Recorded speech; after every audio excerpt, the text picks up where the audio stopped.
SDG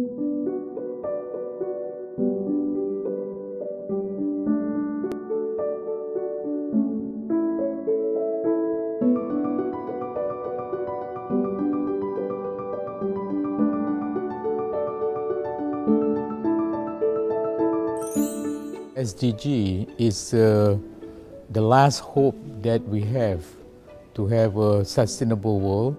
The region will have to understand that the long-term challenges on Earth, whether it's climate change, whether it's peace, whether it's equity, that these are systemic and structural issues that needs to be addressed. And we need to look at how we exist on Earth collectively rather than in fragmented silos. Sustainable Development Goals are sending us a clear message that economic and environmental well-being are indivisible.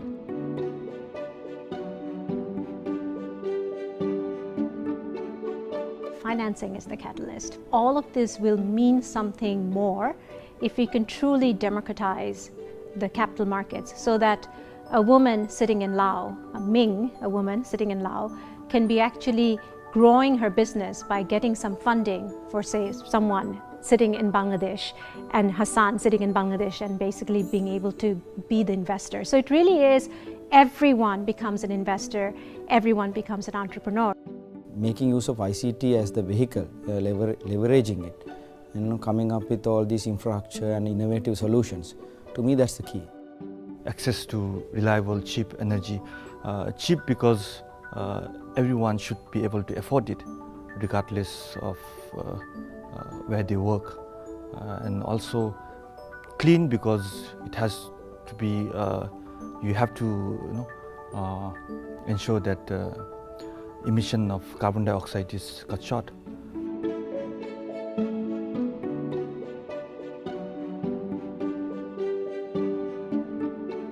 The government, especially the politicians, they should make a commitment to implement this sustainable development goal by ensuring disaster risk reduction and the climate change adaptation issue in the development plan.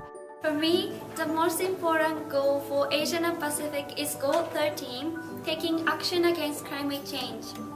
Climate change is now affecting every country on every continent, with the most impacted being the poor and vulnerable. The sustainability and the health of the environment is very much related to the health and the well-being of the nation. I mean, Maldives as a low-lying country and a country which is dependent on fisheries and tourism sector. We rely on the environment and its natural resources very much. I think we should team up to save the environment right now, or it'll be too late tomorrow. Most of cities in the Asia Pacific are very prone to extreme climate events, which will affect the most vulnerable communities and worsen the impact of urbanizations. With proper planning by prioritizing climate change into city agenda, I believe the city government, together with all its stakeholders, will be able to create a resilience.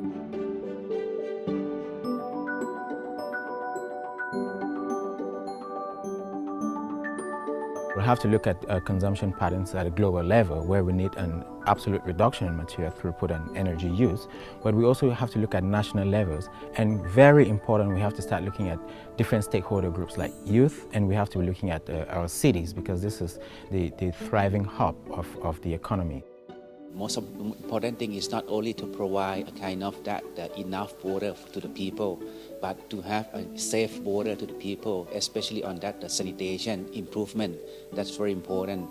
So that the sanitation improvement also should not be only the sanitation with toilets, but sanitation with toilet and the treatment system.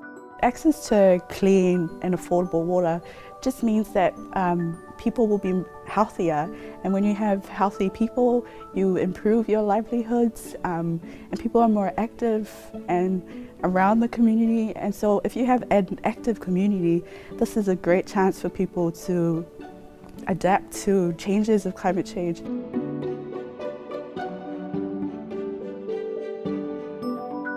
We need to be the main promoters of sport and healthy lifestyle because it's the best weapon against non-communicative diseases.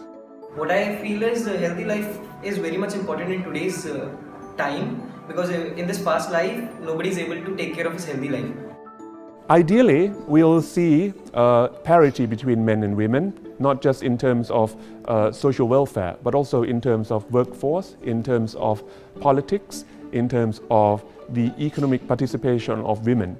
Girls are still damaging by harmful practices and forced early and child marriage. Every young girl should have an access to education and sexual and reproductive health to fulfill their potentials.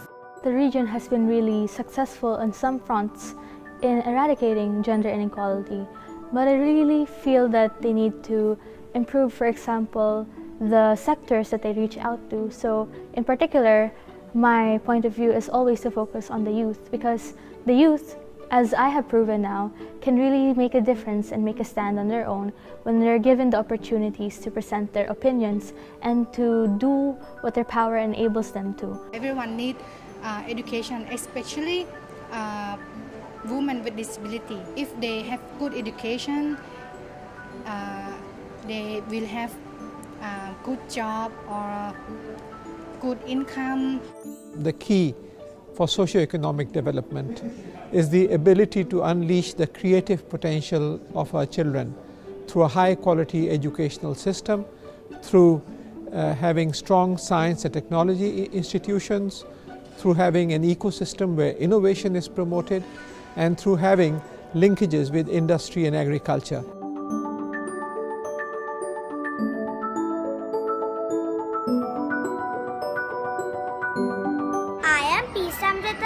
From CGM school.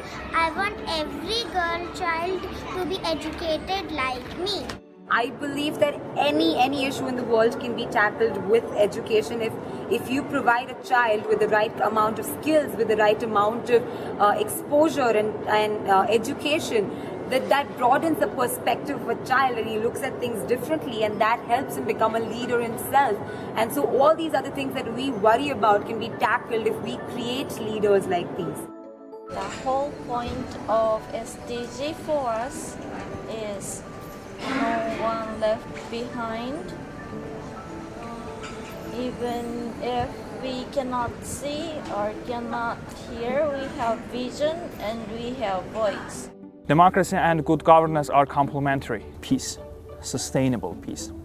Peace at home, which is actually one of the major goals of the sustainable SDGs. We need to make sure that data reflects the reality on the ground. We need to enhance the social protection system and make sure that it encompasses all realms and segments of the population. We are the bear holders of this agenda. The time to act is now.